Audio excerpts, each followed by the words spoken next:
بینەرانی عزیزی تەلەڤیزیۆنی کۆمەڵا سڵاوتان لێبێت. لە خزمەتتان داین بۆ پێشکەشکردنی بەرنامەیەکی تایبەت لەژێر ناونیشانی دیارترین و بەناوبانگترین غەزەڵنووسی هاوچەرخی ئێرانی کە بە بۆنێ کۆچی دوایی شاعری ناودار هوشەنگ ئیبتیهاجەوە ئامادەکراوە. هیوادارین کە تا کۆتایی لەگەڵمان بن. دیارترین و بەناوبانگترین غەزەڵنووسی هاوچەرخی ئێرانی هوشەنگ ئیبتیهاج ناسراو بە سایە شاعرێکی هاوچەرخی ئێرانیە کە لە نێو هۆگەرانی شعری هاوچەرخی فارسیدا خۆشەویستە و لەنگرانێکی زۆری هەیە. هوشەنگ ئیبتیهاج یان سایە شاعری هاوچەرخی ئێرانی و یەکێک لە خۆشەویستترین شاعرانە لە نێو توێژی لاوان و هۆگەرانی شاردا. لە ناسرا و بەناوبانگترین بەرهەمەکانی دەکرێت ئاماژە بە شعرەکانی ئەرغەوان و ژیان بکرێت. ئەو شاعرێکی بەتوانا بوو کە بە هەردوو شێوازی کلاسیک و نوێ شعری دەهۆنیەوە. یەکێک لە هۆکارەکانی بەناوبانگبوونی ئەوە بوو کە بەشێکی بەرچاو لە هۆنراوەکانی لەلایەن هونەرمەندانەوە کراوە بە گۆرانی. یەکێکی تر لە هۆکارەکانی خۆشەویستبوونی هوشەنگ ئیبتیهاج لە نێو خەڵکدا ئەوە بوو کە ئەو بەردەوام لەگەڵ ڕۆحی سەردەمەکەیدا ڕێکردەوە و بارودۆخی کۆمەڵایەتی لەبەرچاو بووە. ئەو بەرامبەر بەو ڕووداوانەی لە کۆمەڵدا لە ئارادا بوون بێلایەن و بێتەفاوت نەبووە. ناوەڕۆکی کۆمەڵایەتی و هەست و دڵمەشغوڵیەکانی خەڵکی بە شێوەیەکی هونەرمەندانە هۆنیوەتەوە و دەربڕیوە. نمونەیەک لە شعرەکانی: ئەی عێشق ئەم بەهانەیە هەموو لە تۆوەیە، من خامۆشم ئەم گۆرانیە لە تۆوەیە، ئەو بانگە بەرزەی بەیانیان و ئەم لورە لورەی شەوانەیە لە تۆیە، من کە بە خەمی خۆم نازانم ئەم گریانە بێبەهانەیەش لە تۆیە. کاروان وەرجێڕدراوی یەکێک لە شێعرەکانی هوشەنگی ئیبتیهاج.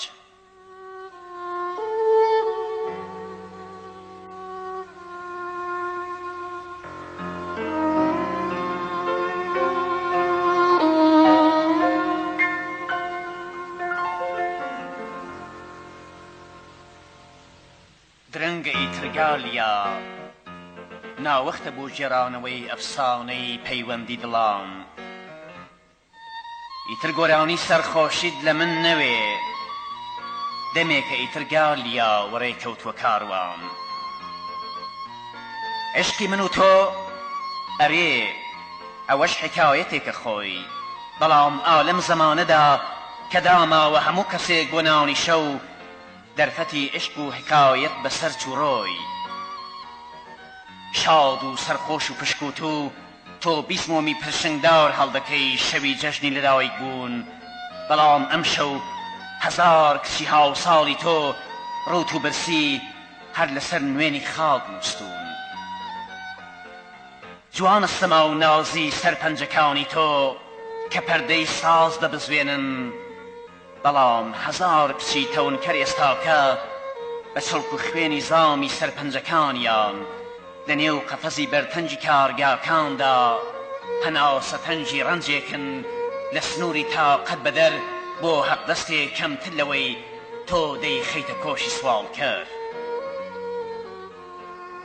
ئەو مافورە حەوت ڕەنگە کە پێشێلی سەماوی تۆیە بە خوێن و ژینی ئینسانان ڕەنگکراوە، لە تاون و پۆی هەموو خەت و خاڵێکیدا هەزار ڕەنج و لە ئاو ڕەنجی هەر گوڵ و گەڵایەکە هەزار شەرم ڕاخراوە.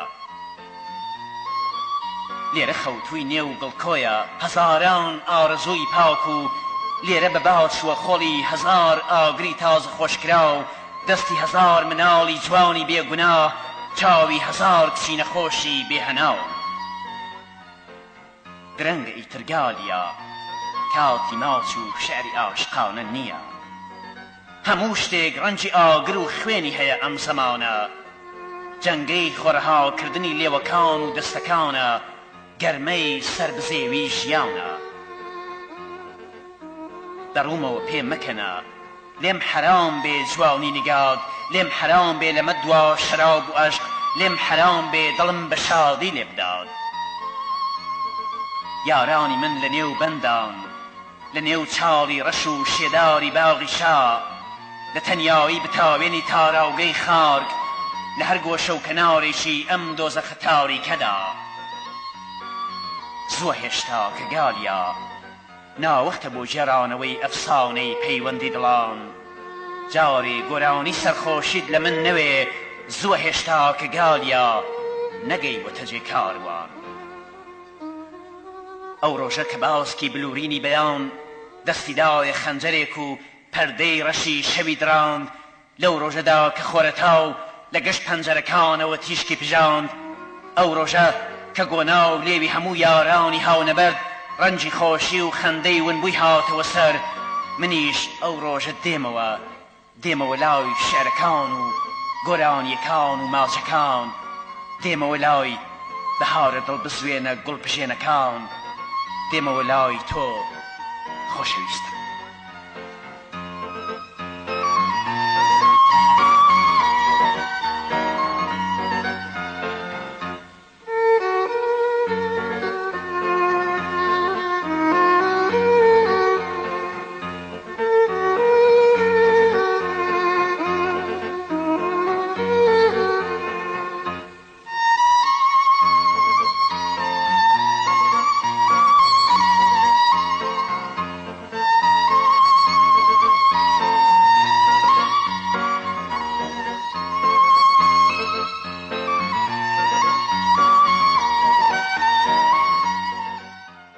لەدایکبوون و قۆناغی مناڵی و گەنجێتی ئەمیر هوشەنگ ئبتهاج سەمیعی گەیلانی ناسراو بە سایە لە 6 مانگی ئەسفەندی ساڵی 1306 هەتاوی بەرامبەر لەگەڵ ساڵی 1929 زاینی لە شاری ڕەشت لەدایک بوو.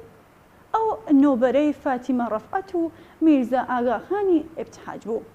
لە نێو 4 منداڵدا تەنیا کوڕی خانەوادەکەی بوو. باوکی ئاغاخانی ئبتهاج یەکێک بوو لە پیاوە ناسراوەکانی ڕەشت و ماوەیەکیش بەڕێوەبەری نەخۆشخانەی پورسینای ئەو شارە بووە. هوشەنگی ئبتهاج دەستپێکی خوێندن و بەردەوامی خوێندنی سەرەتایی و بەشێکی خوێندنی لە ئامادەیەکانی ئۆنسۆری، قائانی، لوقمان و شەهبوو بووە. دواتر پۆلی پێنجمی لە ئامادەی تەمەدنی تاران بەڕێکرد. لە ساڵی 1318 لە تەک موسیقا و هۆنینەوەی شعردا ئاشنایی پەیدا کرد. لە گەنجەتیدا ئەوینداری کچێکی ئەرمەنی بە ناوی گالیا بوو کە ئەویش لە ڕەشت نیشتەجێ بوو. ئەم عشقەی لە قۆناغی گەنجەتی وە مایەی هۆنینەوەی شعر عاشقانەکانی کە لەو ڕۆژگارەدا هۆنی بوونیەوە. دواتر کە ئێران نەغڕۆی خوێنڕشتن و جەنگ و ئاڵۆزی بوو، لەگەڵ ئەو دۆخەشدا شاری ئاماژەداری بە پەیوەندی عاشقانەکەی لەگەڵ گالیا دەچڕی. هاوسەرگیری لە ساڵی 1337 لەگەڵ خانمە ئالما ماکیاو هاوسەرگیری کرد. ئەم هاوسەرگیریەش 4 منداڵی بووە و تا کاتێک کۆچی دوای کرد لە وڵاتی ئەڵمانیا دەژیا. ئێستاش فەرمونون دەکلەمێکی یەکێک لە شارەکانی بەڕێز ئبتهاج ببیستن. 1000 سال میان جنگل ستاره ها پی تو گشتم، ستاره ای نگفت که از این سرای بی کسی صدا می کند. هنوز دیر نیست، هنوز صبر من به قامت بلند آرزوست. عزیز همزبان، تو در کدام کهکشان نشستی؟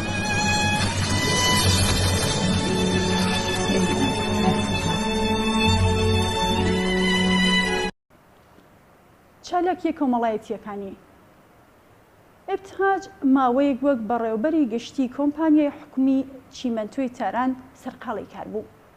لە ساڵی 1350 تا وەکو 1356 لە ڕادیۆی ئێزگای ئێران سەرپەرشتیاری بەرنامەی گوڵەکان بوو.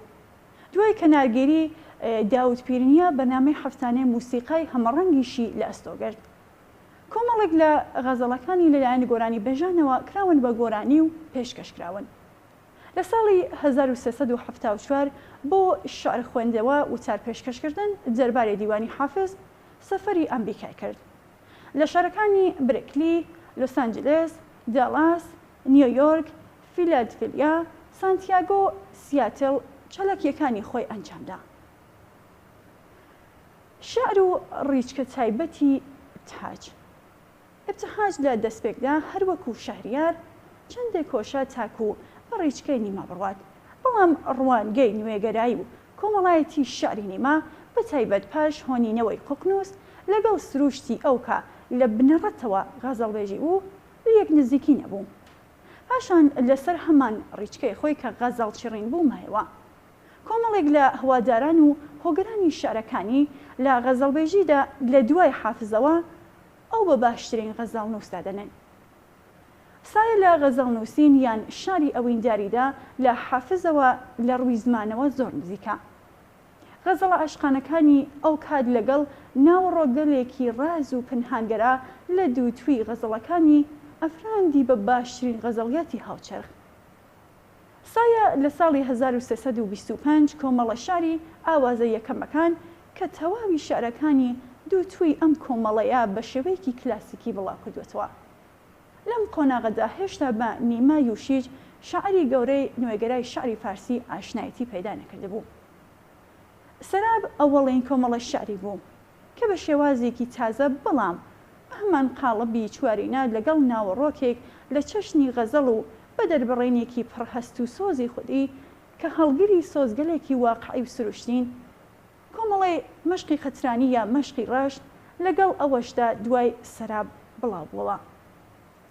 شعرەکانی ساڵانی 25 تاکو 29 لە خۆ دەگرێت. لەم کۆمەڵە شعرەدا سایە ژمارێک لە غەزەڵەکانی خۆی چاپ کرد و توانی خۆی لە هۆنینەوەی غەزەڵ یا خود شاری ئەوینداریدا نیشاندا. شەهریار لە پێش وتارێکدا لەبارەی ئەو غەزەڵانەوە دەنووسێ سایە لە کۆمەڵە بەرهەمەکانی دواتریدا شعری ئاشقانێ ڕەها کرد بە چەشنێک لەگەڵ خەڵکی بوو بە هاودەم و هاوڕێ. کۆمەڵە شعری شەبگیر کازیوە بەرپرچی ئەم ئەندیشە تازەیەی ئەوە کە لەم میانەدا کۆمەڵە شعری کۆمەڵایەتی بەهادار و بەرچاوی هێنایەکەیە. هەردوو کۆمەڵەیە کازیوە و زەمین ئەو ڕاستیە دەسەرمێنن. کۆمەڵە شعری چەند بەرگێک لە یەلدا ڕێگەی ڕۆشن و تازەی سایە نیشان دەدا کە لە شعری هاوچەرخدا شوێنی خۆی کردەوە. بە بڕوای ئبتهاج شعری ئەمڕۆکە ناچارە دەربڕ و نمایشی دۆخی زمان و هەستەکانی شعر بێت کە لە هەمبەر دیاردە کۆمەڵایەتیەکانی ئەودا کاریگەری لەسەردا جێدەهێڵێت. بەیانکردن و دەربڕینی ئەم هەزدواژانە جێ دەردونگی و گومانی خۆ ئەگەر لە قاڵبی شعرە گوزەراوەکاندا ممکن بوو بێ لانی کەم ئێستا لەگەڵ هەمان تێگڕاژان و لێکدانی هێما و واژە کۆن و بەکارهاتوەکاندا گونجاو نییە. لە شارەکانی سایە دوو ئاراستەی تەواو جیاواز بەدی دەکرێت. نیوەی هۆنراوەکانی غەزەڵیاتێکن کە لێوا و لێوە لە هەست و سۆزێکی تەواو شاعرانە، نیوەکەی دی کۆمەڵە شعرە کە بە پێی فەرهەنگ و ڕاوەی ئەمڕۆ لە قاڵبی تازە مەوزن کێشی ئەروزی لەبارن و لێ بێقافیە و سەروە هۆنراونەتەوە. لە ڕاستیدا کارەکانی سایە کە دەربڕ و گزارشتی ئەحساسات و هەست و سۆزی دەرونی ئەوەن وابەستەیە بە هەڵفڕینی ئەندیشەی شاعرانەی ئەو لە غەزەڵ و دووبەیتیدا. ئەو زیاتر لە فۆرمێکی تازەی شعری ئەمڕۆ قسە دەکات وەک بەوەی خۆی بنوێنێ.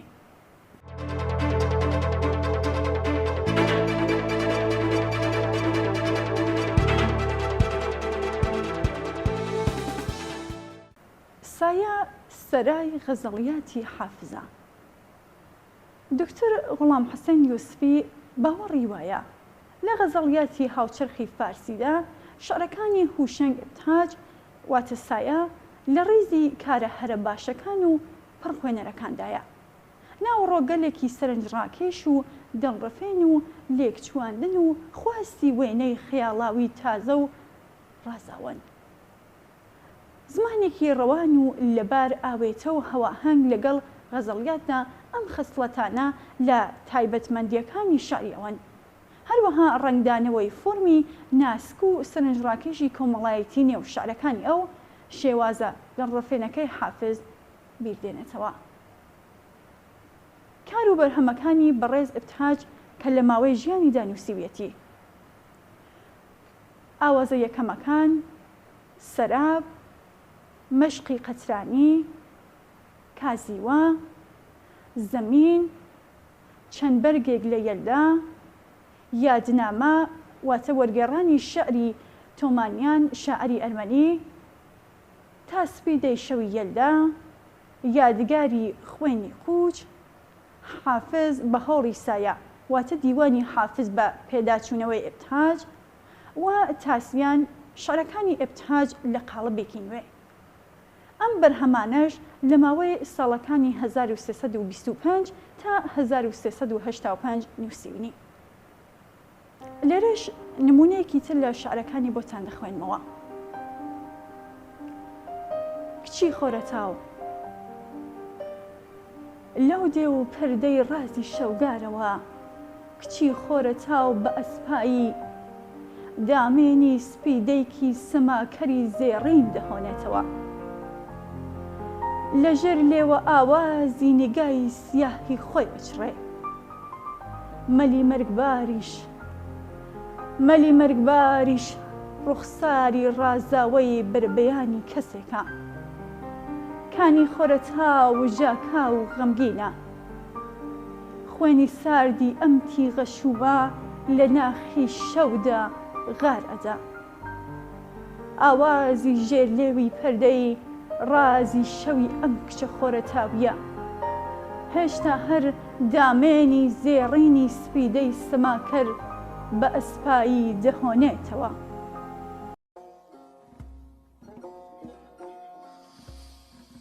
ارغوان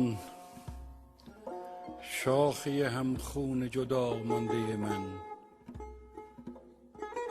آسمان تو چه رنگ است امروز؟ آفتابی است هوا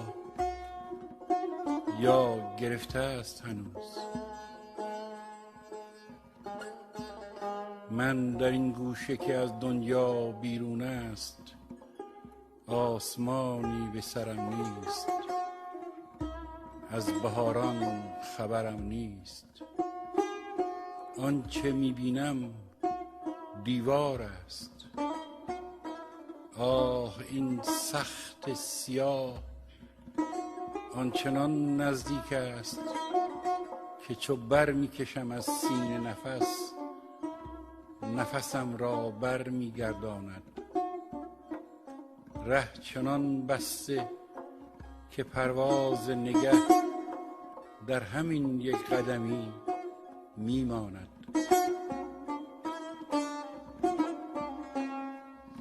کورسویی ز چراغی رنجور، قصه پرداز شب ظلمانی است. نفسم میگیرد که هوا هم اینجا زندانی است.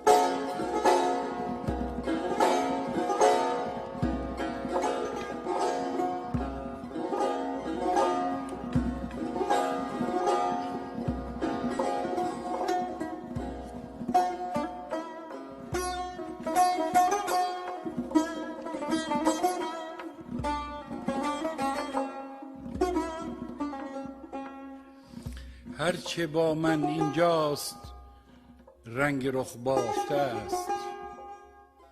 آفتابی هرگز گوشه چشمی هم بر فراموشی این دخمه نینداخته است. اندر این گوشه خاموش فراموش شده که از دم سردش هر شمعی خاموش شده، یاد رنگینی در خاطر من گریه می انگیزد.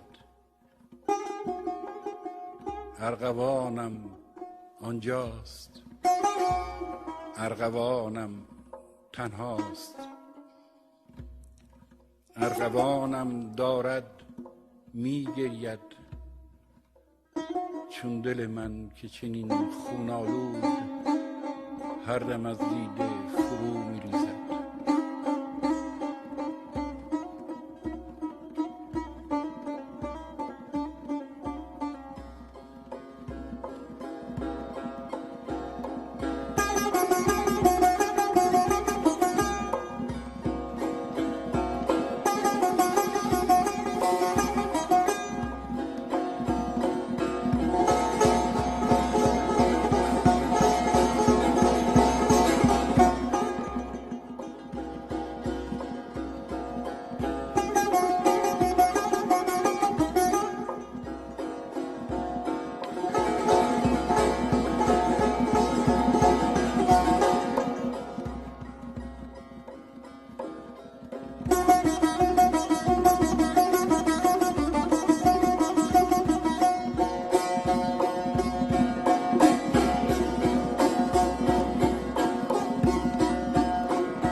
ارغوان، این چه رازی است که هر بار بهار با عزای دل ما می آید که زمین هر سال از خون پرستوها رنگین است وین چنین بر جگر سوختگان داغ بر داغ می افزاید.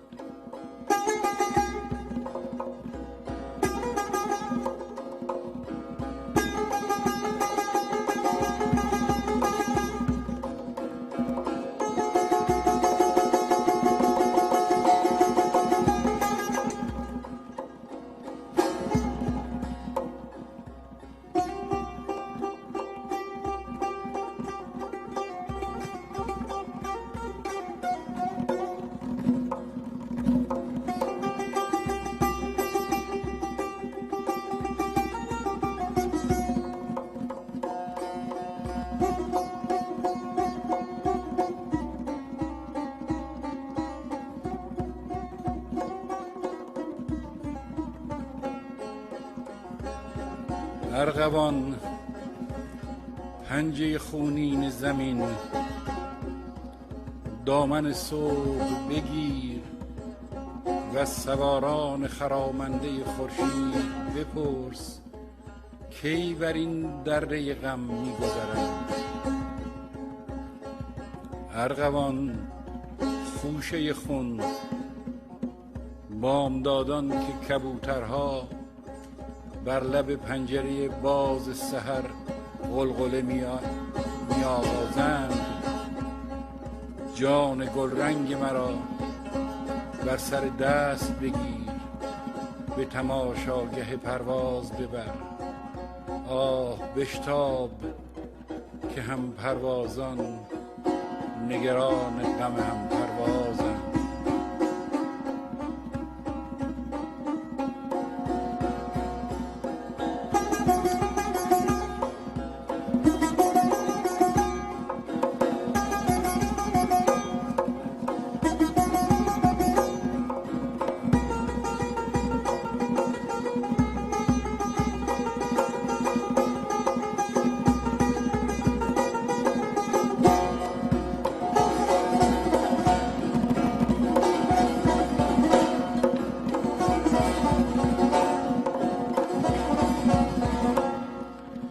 ارغوان، بیرق گلگون بهار تو برافراشته باش، شعر خونبار منی، یاد رنگین رفیقانم را بر زبان داشته باش.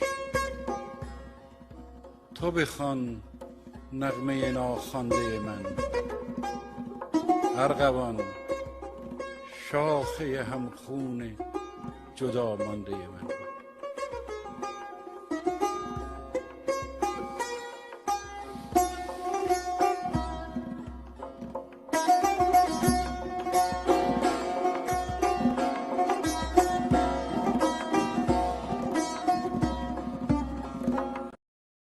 بەڵێ ئازیزان و بینەرانی خۆشەویست، بەم شێوەیە هاتینە کۆتایی ئەم بەرنامەیە کە تایبەت بوو بۆ ڕێزلێنانێک لە یادی شاعری مەزن هوشەنگ ئبتهاج.